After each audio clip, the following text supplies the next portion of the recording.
Good afternoon once again. The lovely lady next to me is Madhoo. Jem, good afternoon and Yeah. happy International Women's Day to you. Well, thank you very much, and good afternoon to you too from sunny Guyana, I should say. You have to mention that part, right? Sunny Guyana. Yes, Sunny Guyana. yes. But let me Yes. start by asking, who is Jem Madhoo and what does this day mean to you? International Women's Day. What it means to me, okay, is it's a significant day in I think every woman's life. We've come a long way. Let's say it this way. When you think back of years when women who were pregnant couldn't work in an office, if you go back that far, and how much we have had to work towards gaining acknowledgement and independence, more or less. We can now have top jobs in offices.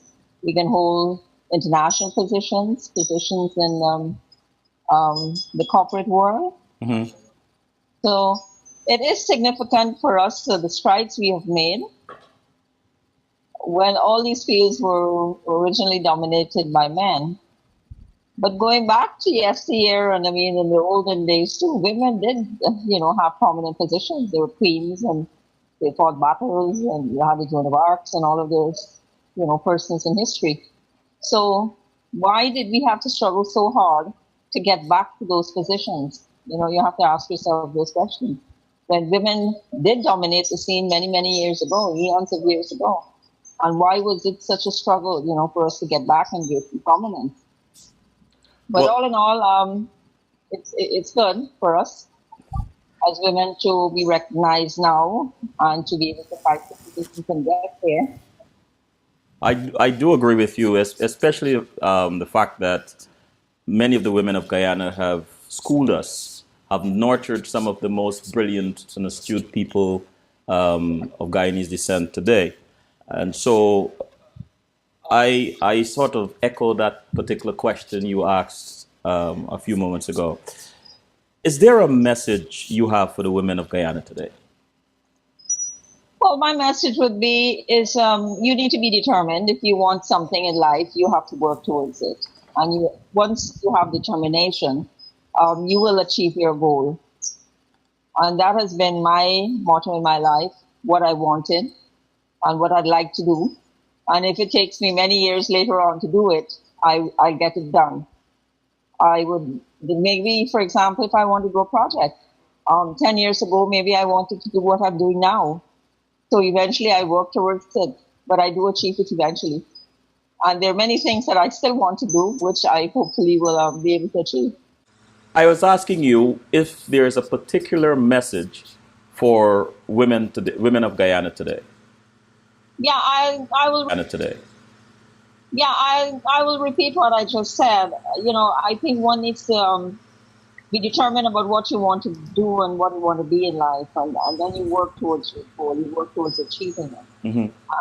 That has been my motto, and that is what I have done myself over the years.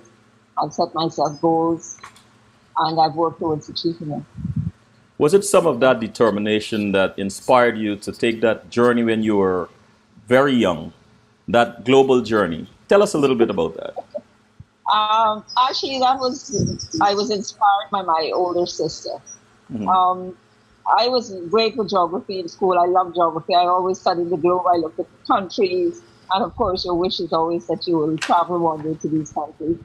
And then we used to sit on top of our roof when we lived in the country, and we used to admire the stars. And whenever there was a pitching star, we would both make the same wish that we wish to travel the world.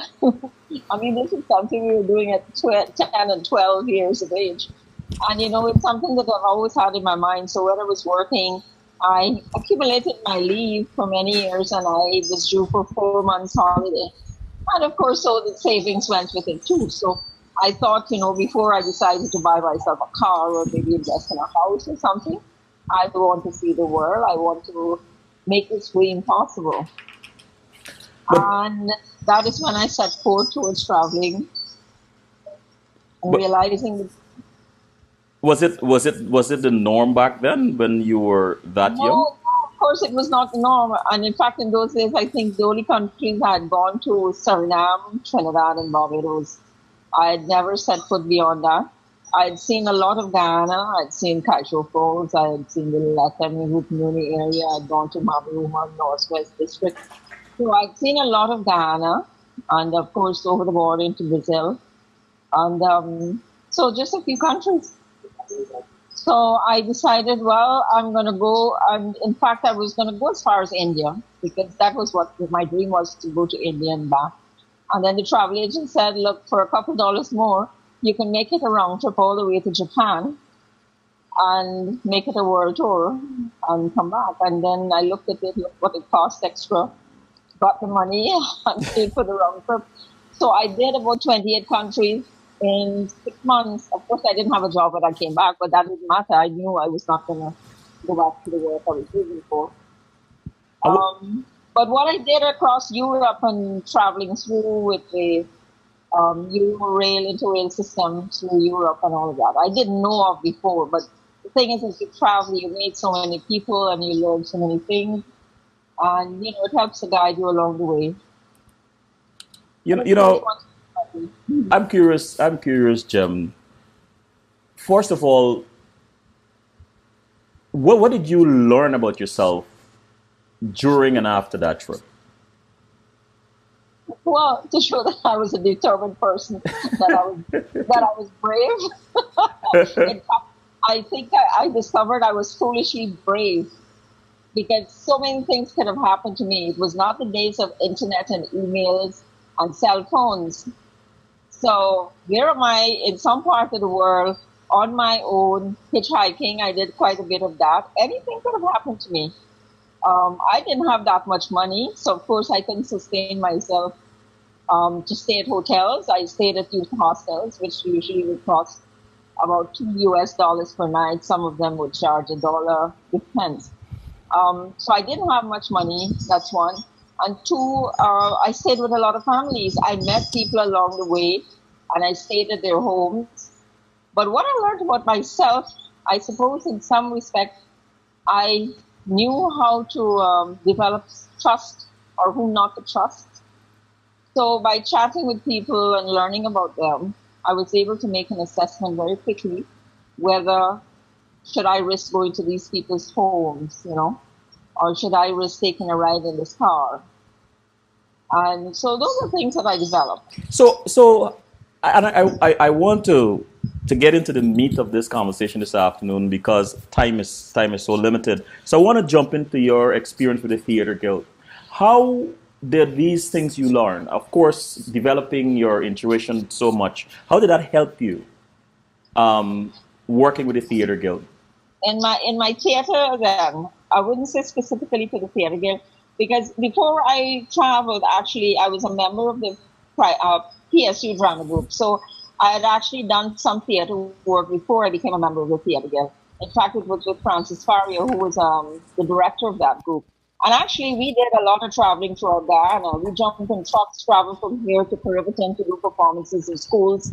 And we went to Wakenham, we slept on floors, all doing performances with the various skits and so along with Francis's group. So that was before I actually went and traveled all over the world. When I came back, then I joined the Theatre Guild and I became a member of it. And I was very conscientious as a worker. I think I'm always very serious and very conscientious with whatever I do. So, of course, I plunged myself into getting involved with the Theatre Guild. I've learned a lot of the craft of stage management and front of house and business management and marketing and publicity and all the aspects of theater except going on stage. So I'm not a stage person. So I've perfected that aspect of the arts. And so that I did for about 3 years continuously.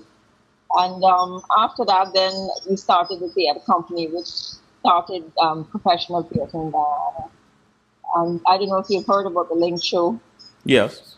Okay, so we launched the Link Show in 1981, the formation of the theater company. And in fact, we did travel to New York a few years, and we performed it there for the Guyanese, for the diaspora. Whose idea it was to start the Link Show, though? With that, It's a combination of many of us. It's actually the Link Show is a branch. It branched out from what the Theatre Guild used to call the Brink shows. The Brink shows, those are brainchild of Frank Pilgrim.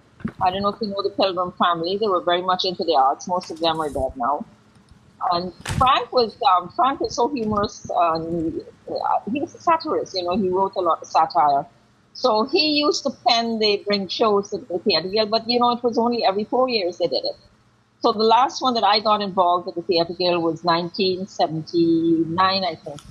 And so when we decided that we wanted to form the theatre company, and the main reason for it is because there was so much talent in Guyana that and nobody was being paid for it. And so we decided to make a business out of theatre. We got a lot of reservations from the older school people because they felt this was unheard of. Theatre was supposed to be voluntary because everyone who was involved in the theatre, well, you didn't get paid. You know, you became a member and you did all of it was voluntary. And all throughout the Caribbean, people were being paid for their talent. You know, actors, actresses, everyone were getting paid throughout the Caribbean, Jamaica, Barbados, and all those places. So why couldn't it happen in Ghana? It was also a time when many people were leaving these shores and going overseas. And so, you know, we thought, okay, should we join the band and leave Ghana? Or should we try to make money elsewhere, use our talent and harness our talent into professionalism and earning an income from it? And so this is how, so a group of us got together and we decided to go this route. But of course, we registered the company. So most of the other folks, they were unable to get involved financially in the arrangement of it. So three of us got together and we registered the company and we called it the theatre company. And then we hired the actors to work with us. So a legal contract was drawn up for them and they were treated like professionals. So you signed a contract when you were getting into a production. You worked out fees for everyone. And so at the end of the production, they got paid. And that has sprung so many other groups in Ghana now and so many other theatre groups that 99% of the actors are being paid now. And crew members, not only actors, but, you know, stage production persons. And many of them are making a living out of it. Some of them are into it full time, some of it part time. what kind of growth have you seen over the years, looking back on this long arc of your career?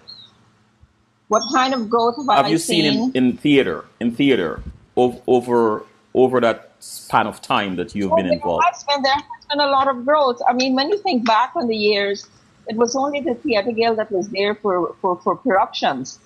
And the Theatre Guild at that time was a 220-seat theatre, 230-seat theatre. So that was all that was available in terms of a real theatre. The Cultural Centre came into formation in 1972 after the first Carifesta was held here. In fact, it wasn't even finished for Carifesta.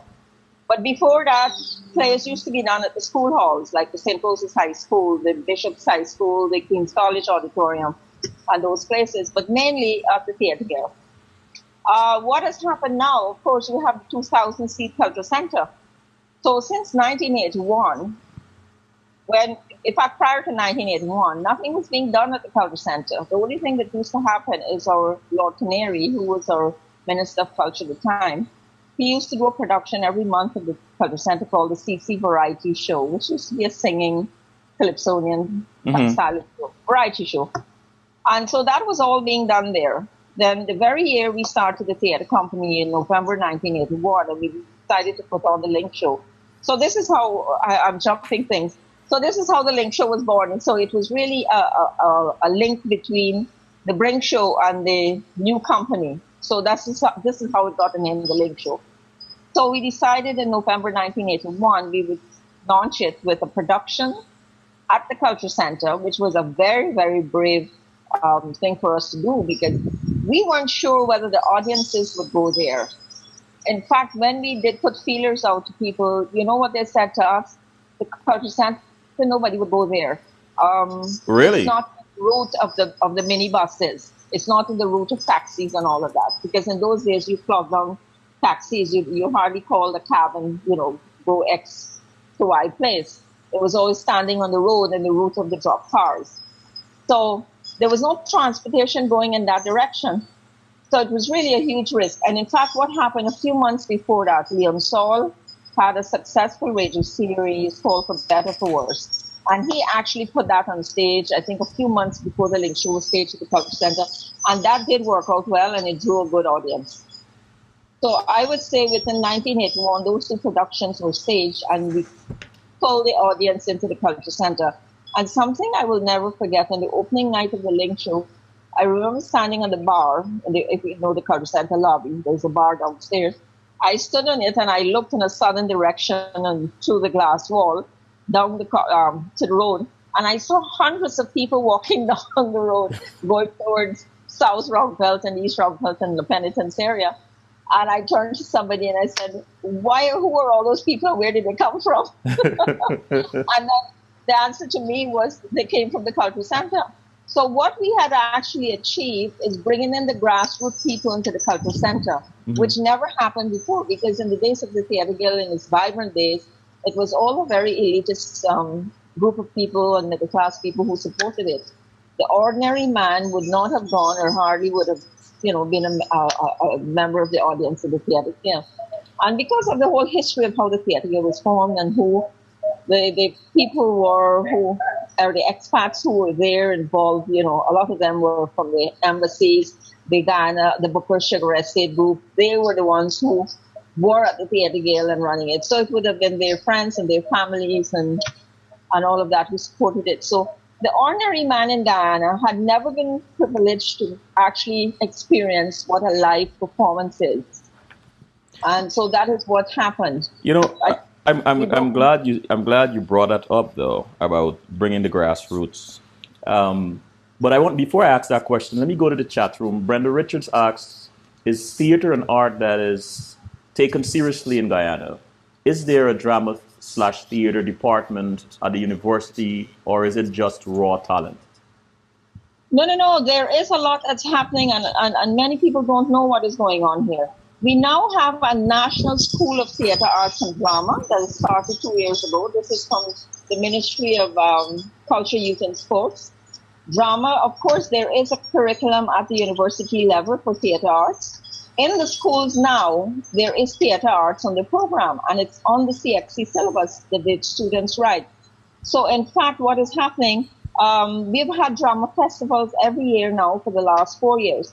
I don't know if some people may remember in the olden days, we used to have Guy Festa in the 70s. I remember participating in a couple of them.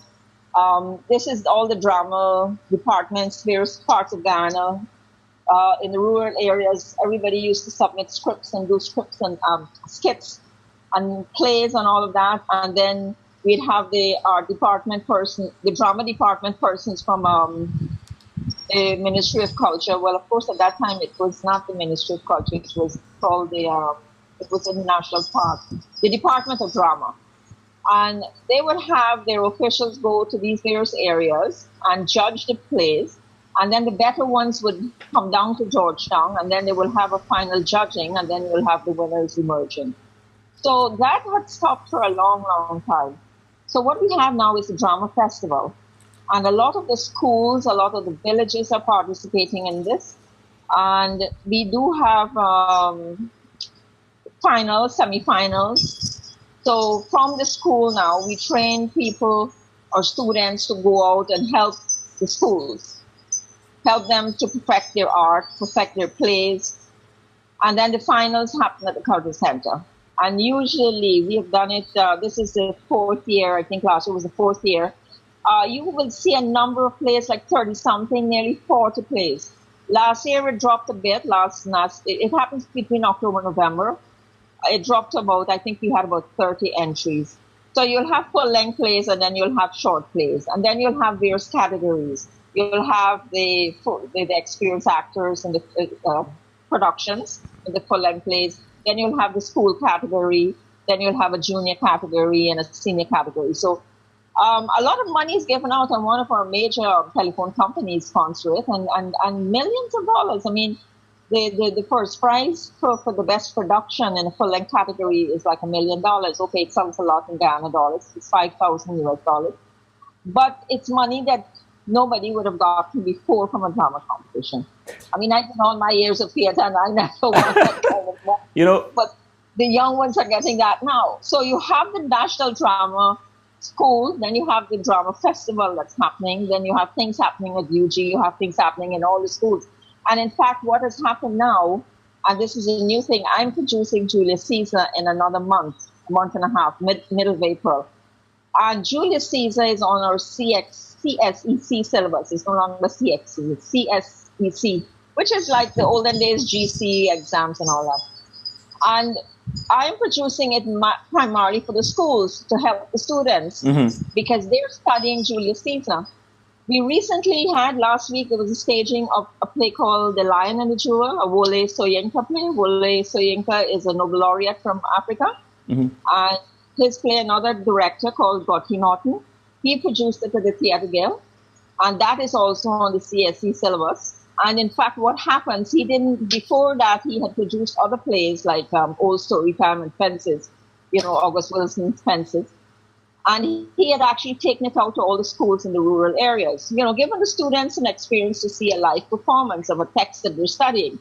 But this year he decided to do it and keep it at the Theatre Guild.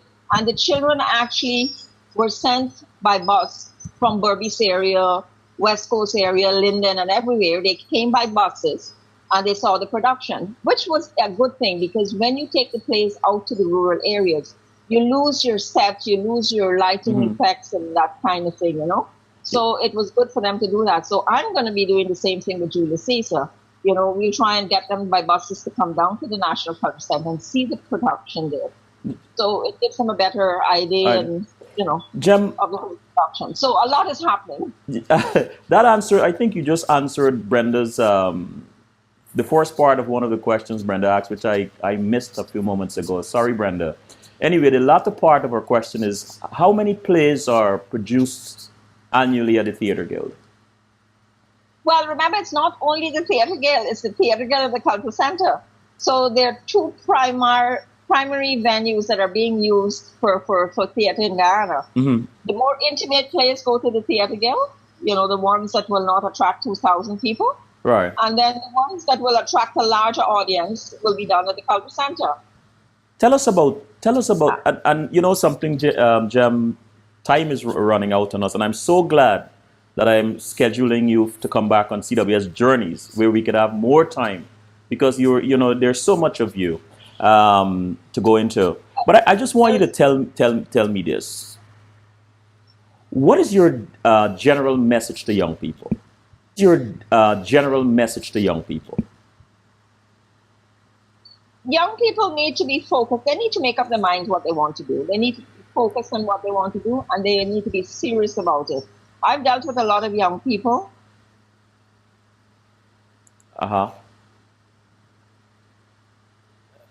We seem to have lost your... Pardon? Sorry, I thought I'd lost your audio for a moment. Go ahead. Yeah, I know. They need to be more focused on what they want to do and need to be more serious. A lot of them, especially who get involved in theater, they think of it as a very flamboyant thing to do, and the main thing to go get on stage and just make sure your family see you and you get to the rules.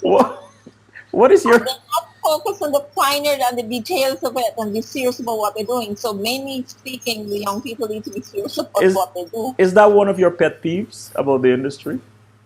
Pardon? Is that one of your pet peeves about the industry? It is one of my pet peeves, and I quarrel all the time. But maybe I come across like an old hag to them. I always quarrel.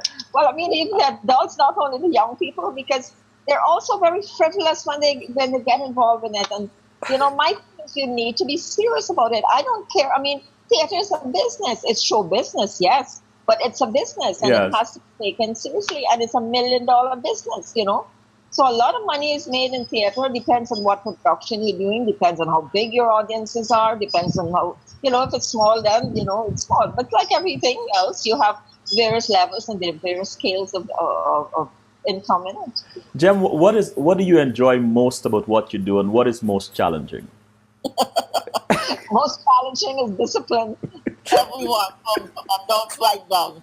It is a challenge, and you know what? It makes me get. I get fed up so often, and I want to quit Because because I said, what, I'm failing at this. I can't communicate with these people. I can't get them to be disciplined. And that is one of my biggest pet peeves is the discipline. And if you're a disciplined person, everything else comes naturally. Your dedication to doing it is natural. It follows suit. And the manner and your whole approach to it and everything else, your seriousness in it. But it's a fun business too. So nobody's saying you mustn't have fun in it. Well, Jem, look, we have 1 minute more. What is next? What is next for theater?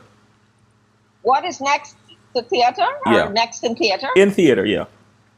Well, last night we finished the last of Link Show 31, and that's been going for 31 years. Then we go to Berbice on the 28th of this month. We're going to do 2 shows in Amsterdam. And I'm working on Shakespeare, Julius Caesar, which is opening on April the 5th. In addition to that, I'm also working and trying to get funds to raise $180,000 to do a film called Myra and the Jaguar People, which we were supposed to have filmed ever since, but we're not getting the funding. So it's a movie that was made written by Dr. Michael Jilks, and it's to be filmed in the Sarama area of the interior using a lot of the Amerindians in the cast, and of course using their knowledge and their expertise in building the sets and the costumes and everything else. So I have a lot on my plate that I'm It working on. sounds very interesting, and remind me to let us talk about it next when you come on CWS Journeys next month. Jem, Sure. I hope by then I'll have about 50% of the money. or 7 to 5. Well, Jem, thank you for Yeah. joining us.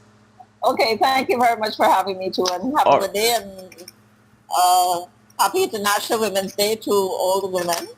Thank you. Take care. Okay. Bye bye.